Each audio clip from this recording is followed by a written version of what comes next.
Let's begin by writing what a quadratic function is. So a quadratic function is a function of the form,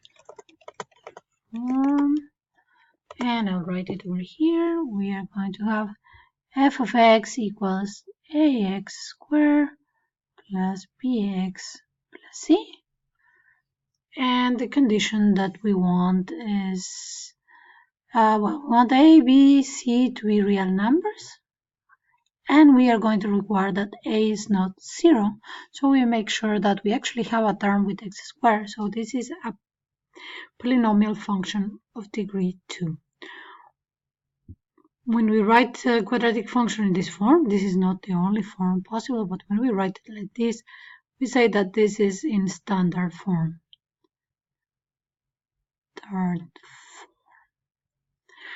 So we could just write a few examples. I don't know, we can write f of x equals x squared. That's the easiest we can come up with. Or f of x equals minus square root of 7 x squared plus 15x minus pi. That's also an example of a quadratic function. The graph of a quadratic function is a parabola. So we are going to look at what are the main features of parabolas. I'm using here GeoGebra to graph a parabola. I'll write y equals x squared. That was the first one we wrote as an example. And that's the easiest example of a parabola we can come up with. But we can write another one. Y equals minus 4x squared plus 3x plus 10. Okay, let's make it a bit smaller so it fits there. Let's do it plus 5. Okay, so that's also the graph of a parabola. Let me change the color so we distinguish them. Let's make it red. Okay, so main difference between these two parabolas is that one of them has positive concavity. So we also say it's opening up, or we say that it's a happy parabola. That's a black one. And we say that the other one, the red one, has negative concavity, or it's opening down, or we say, just between friends, that it's a sad parabola. That's one characteristic. Another characteristic is that parabolas have an axis of symmetry.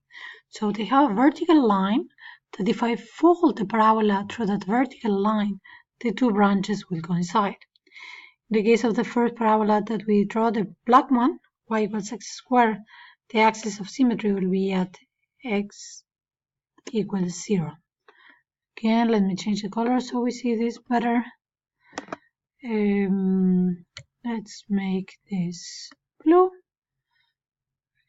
Yeah, so there we see we have our axis of symmetry. You can imagine the two branches coming together.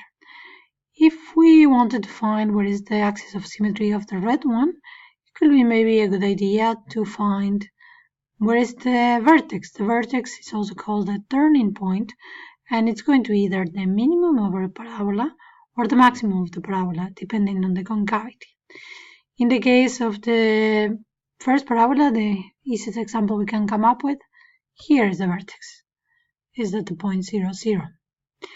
In the case of the red one, the vertex is going to be more or less, and here I'm not being super precise, but let's see. That's where we have the vertex. So the axis of symmetry is going to be a line going through the vertex. So once that we have that point B, that once again, this is approximate, just sketch. No, I'm not completely sure that those are the precise coordinates. The vertex will be, the axis of symmetry will have equation x equal 0.36. So it goes to the vertex. So it's a vertical line going through the vertex, and put another color to distinguish this line better. There you go. Okay, so we talk about the vertex. the axis of symmetry and the concavity.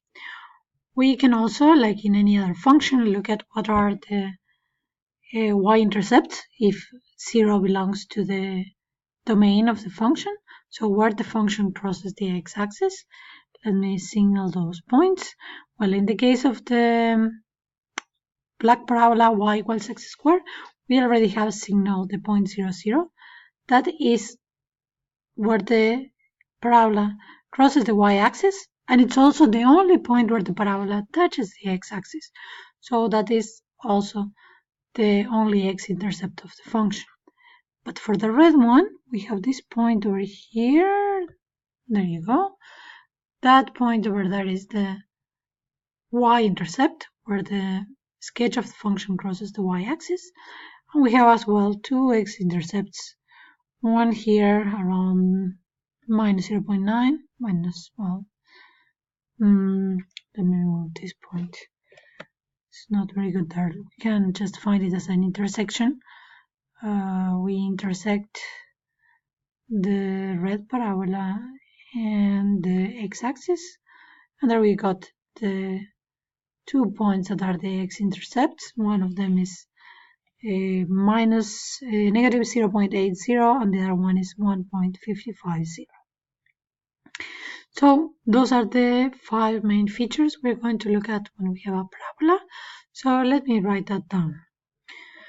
So we have f of x is equal to x squared is one of the parabolas, and the other one, I'll write also the equation here. So we call it g of x is equal to negative 4x squared plus 3x plus 5.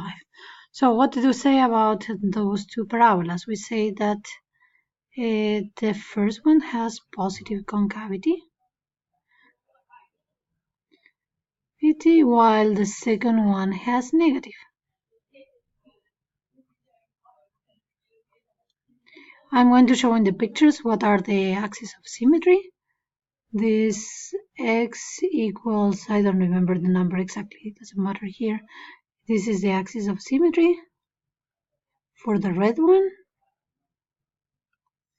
So we can check in a bit what was the value exactly there. And x equals 0 was the axis of symmetry for the red one. Here axis symmetry. Here we have x equals 0, axis of symmetry. Okay, for the vertex, for the black one, that's a point, it's called over there A, 0, 0. And we saw that that point is at the same time also the y-intercept, and it's also the x-intercept. So I said there were going to be 5 main features. We have the 5 of them for the first example. For the second one, the vertex is the point B. We're going to check the coordinates in a second. But in any case, we know that the x-coordinate is the same as the x equals something of the axis of symmetry. Then we had the y-intercept. We found it to be at the point with coordinates 0, 5. And then we had two x-intercepts. I believe it was at minus 0.81, 0, and we'll check the other one in 1 second. But let me show in the picture what they are. So this is one x-intercept, and this is the other one. And here we have the y-intercept, and here we have the vertex. So now we show all the important features of the parabola for the non-trivial example. I'm not going to add for the example f of x equals x squared, because anyways that's a very easy example. You remember that, I hope. Okay, I checked in GeoGebra the values we were missing. We need 0.36 here, and let me write this is approximate. And then the point B also has approximate coordinates 0.36, 5.56, and here we have 1.55 for the x-coordinate we're missing. Let me say that over here the values that I wrote approximately, we can find them exactly, but I'm not focusing on that yet. I just wanted to, in this video, show how the features on the picture, and we are done.